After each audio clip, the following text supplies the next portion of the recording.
They say before the rivers learned to speak, before the trees bore names, and before the wind told secrets to the night, there existed a land unseen by maps and untouched by time, a place where silence was sacred and the earth pulsed with the breath of forgotten gods.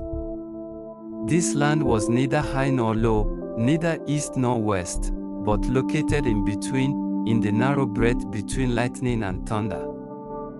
They called it Idoto. Idoto was a village carved between two tempers, the brooding rage of a sleeping volcano and the endless sorrow of a sacred river.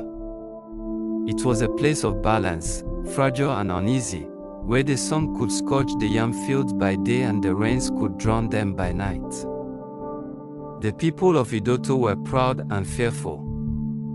They lived by proverbs, prayed to ancestors, and bowed to the winds. Once upon a time in Idoto, there lived a woman with eyes of fire and a heart of rain. Her name was Awil, and she was unlike any other woman in the village, for in a land scorched by greed, war, and thunder, she was both flame and flood. But the story I bring you is not just about power, it is about choice, betrayal, and the burden of being both feared and needed. Listen closely, for this tale walks with bare feet on sacred ground.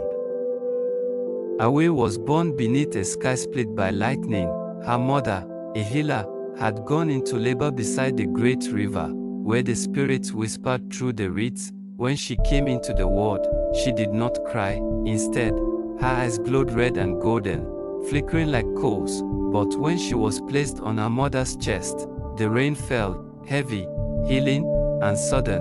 The village elders named her Awil, meaning we asked, and she came.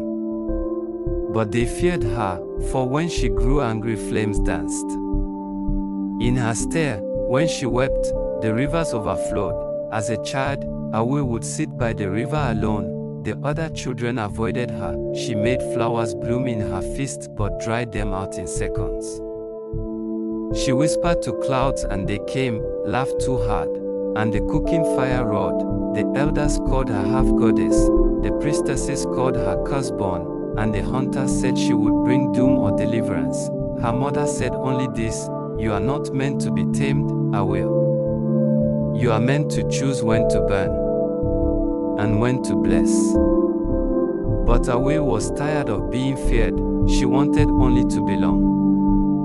One dry season, so cruel even the vultures gave up circling, a warrior from the northern hills arrived in the village of Yulumo. His name was Oba, tall, broad, tongue sweet like palm wine, an ambition sharper than a lion's tooth. He spoke of unity, of conquest, of fire-forged empires, and the people desperate, thirsty, hopeful listened. He saw Awil, and smiled not with fear but with intent.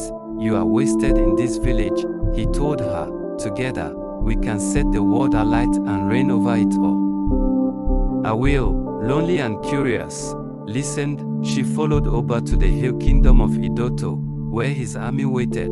But it was not unity he built, it was control, where Awil made it rain on crops. Oba made people bow, where she healed the sick with a breeze. He chained them with gold. He used her to scorch rival villages, used her tears to flood the homes of his enemies. And when she resisted, he locked her in a stone chamber, guarded by fear and flattery. The world needs your power, he said, smiling, but it needs my hand to guide it. But power, when caged, does not sleep, it waits. Awil did not burn, she did not weep. She sat in silence for 7 days, listening to the stones, to the whispers in the wind, and to the voices in the rain. On the 8th day, a little girl entered the chamber, one of Oba's servants. She looked up at Awil and said, "My brother is sick. The king says only your tears can heal him. Will you cry for us?" And for the first time, Awil smiled, but it was not a smile of softness. It was the calm before the storm. That night, the rain returned, not gentle, not healing, but wild, screaming. Hungry, lightning shattered the gates of Idoto, and in the center of the storm walked Awil. eyes blazed like twin suns, her hands trailed smoke and river water. Oba stood on the palace steps. You would destroy me. No, Awil said, you destroyed yourself when you tried to own what was never yours. She raised her palm, and fire licked the sky.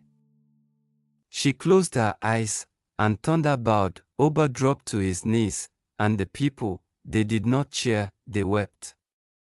For they had seen a goddess walk in human skin. Awil did not stay to rule. She vanished into the forest, into myth, into mist. Some say she became the river, others say she walks the clouds, watching, waiting. But when the sky burns red at dawn and rain falls only where it's needed, the old ones smile and say, the woman with eyes of fire has passed through again.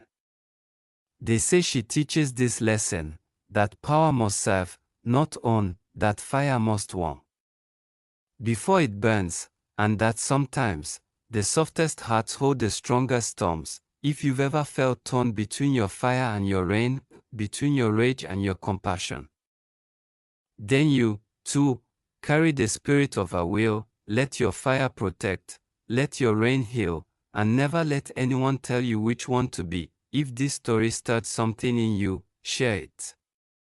Speak it. Let it live again, and don't forget to like, subscribe, and stay tuned for more tales from the roots of time.